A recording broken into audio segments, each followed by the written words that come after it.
Hello everyone, welcome to Property Experts, where we provide you information related to property in a sensible manner. Hence, before purchasing property worth lakhs and crores of rupees, please do watch our videos to never fall in any sort of a scam or a fraud.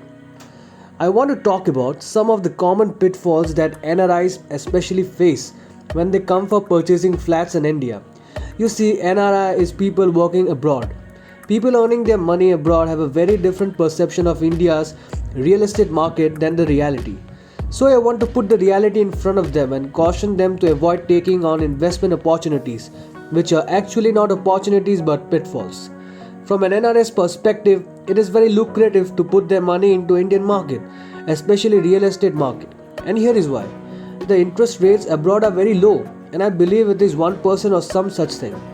It's trivia. Now it looks as though Indian real estate market can provide huge opportunities for appreciation within a relatively short period of time. So people think something like, okay, I'm going to buy a flat with their cross in 2019 and I'm going to sell the flat maybe in 2022 or 2023 and it will be worth 6 crores or whatever, 5 crores. So that will amount to a huge capital appreciation within a relatively short period of time. And this kind of thought process leads them to invest in ongoing projects or sometimes even projects which have not yet started but are what they call in the pre-booking stage. This is extremely hazardous. Going into pre-booking stage is even more hazardous because there is absolutely nothing on the ground. What are you sinking your money into just is a story. It's just a fictitious story that the builder is putting in front of you, saying that there is going to be a tower of this nature on this land and so on and so forth. If you are an NRA, you don't have the time, you don't have the resources, you don't have the legal know-how. You have no idea about India's regulatory environment, economic environment. You have no idea about rules and laws and what kind of certifications and permissions the builders need. You have no idea whatsoever. You are basically clueless. This is your typical NRI trait. He is clueless. He thinks he is protected by law. He thinks he can go to court land, sue if someone cheats him. This is a ridiculous and laughable idea, and this is discovered only after an NRI has been cheated. He finds that the Indian court environment really is a very hostile place. The judicial environment is a hostile place. It has cheated on him. He will find that police stations are very hostile places. Most of the places they will not even take a complaint. They will say you go to courts and courts it turns out are very nice places. If you have the money to buy big lawyers. Okay, I'm stopping short of saying by judges. Although this is also an issue. But if you have the purchasing power for huge lawyers, high-powered battery of lawyers, there is no way that an NIR, even someone who is earning lots of money, can fight him in court. And this is a simple fact. There's a bit of hope about RARA. Even rare hope is like it is better than not having RARA, but it certainly is not going to safeguard you if the builder has thought his whole thing through. And a builder has a bunch of evil legal brains. The builder has thought his whole thing, who guide him through the entire journey of taking your money and making it his money. So let me start with cautioning. You are clueless. If you think that the Indian legal environment will protect you, you have no idea what you're talking about. If you think that police will protect you, they won't. You have absolutely no idea and you are laughably ignorant. And if you think that someone like state governments and Mantralaya will protect you, there are people who say, what is Mantralaya? What is all doing this? What is state government doing about this? They do not see how we have sunk our money into these projects. And they do not care about the investment of NRIs. Don't they care about their reputation, etc.? Let me tell you, if you are among the people who talk like this, you are even more ignorant. You have absolutely no idea what the government is about. The government will protect the builder. The government will protect, I repeat, the builder. Why? Because he has the money to fund elections. He has the hush money which will flows in the veins of Mantralaya. And I say that without any hesitation.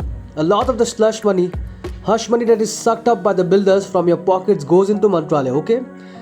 Also, a lot of the money that the high and mighty and the rich and powerful, the influential people of Mantralaya circles earned by way of bribes is circulating in the real estate projects of Mumbai. The builders are the safe havens of black money, bribery money, slush money. And these are the places where invisible money can be money laundered into visible money. Black money can be money laundered into good money, into money that can be used. I'm going to explain the whole mechanics of how this happens in a later video. But suffice to it to say, Mantralaya ministers, they do not protect you. They don't protect the common man. They stand there silently, and sometimes maybe they will make some gestures.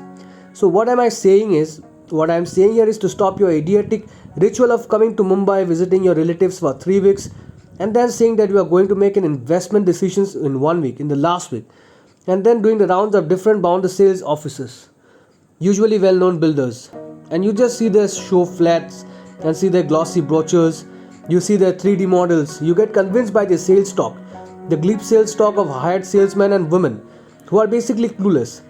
They just say what they're supposed to say, and then you go and make an investment decision and you sign something called an application form. But let me warn you, if you're signing something called an application form, you are the biggest idiot on earth. You do not have to apply for a flat. These guys are selling your flat. When you're buying a box of mangoes, you don't apply for the box of mangoes, alright? You apply for a government job, you apply for a government plot of land. If government is allotting something with a private builder, you do not apply. Get this right. The moment you sign something called an application form, things have started going wrong already. The builder makes it look as if you are the promiser. You are offering your money and he is the promise. Excuse the contract, okay? It enables him to play all kinds of dirty tricks on you, because when you fill up that application form, it enables him to play all kinds of dirty tricks, and you swipe your card and make you an advance payment with a bank draft or even a small amount like a few lakhs towards a flat.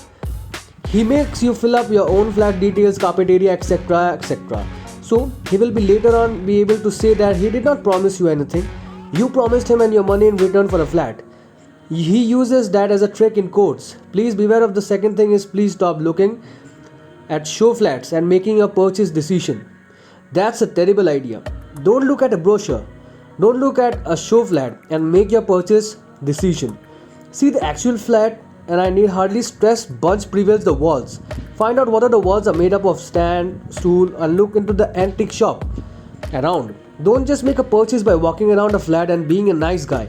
If you want to make a sound financial decision, see the flat. Talk. Call the architect, let him measure the place. Ask for plans, ask for land, title papers, ask for all those things. Don't be a nice guy, be a nasty, mean guy. If you are going to pay crores and crores of rupees for that flat, you are entitled to be mean. You are entitled to be a customer who looks at everything thorough magnifying glasses. You are entitled to ask for each and every paper. Don't give an advance. If you give an advance, after that the builder will always threaten you that he is going to forfeit your advance and he will have you at his mercy, and he will give you absolutely no documents, no information, and he will keep you in the dark and you will do nothing about it. You will just keep putting more and more money in front of him. Don't make the mistake. Before you even give this single paisa, let them show you all the details, all the documents, let them show you the plans. Let them satisfy you through all the documents. Take copies. You are entitled for taking copies. Show them to your architect. Hopefully you find a competent guy who is not sold out. Show them to someone who understands these things. Take your time. Don't be in a hurry to invest your crores. Don't be in a hurry to take on huge loans with huge EMIs, which you will come to regret in the years to come. NRIs, I am saying this specially for you. Don't let India become your financial graveyard. Indian real estate market is littered with the corpses of NRIs who had made bad financial decisions. It is littered with skeletons. Don't let your financial body, don't let yourself and your family become one of those corpses in this horrible graveyard. Thank you so much for watching this video. Do watch all our videos so that you never miss any of the information related to property. Thank you.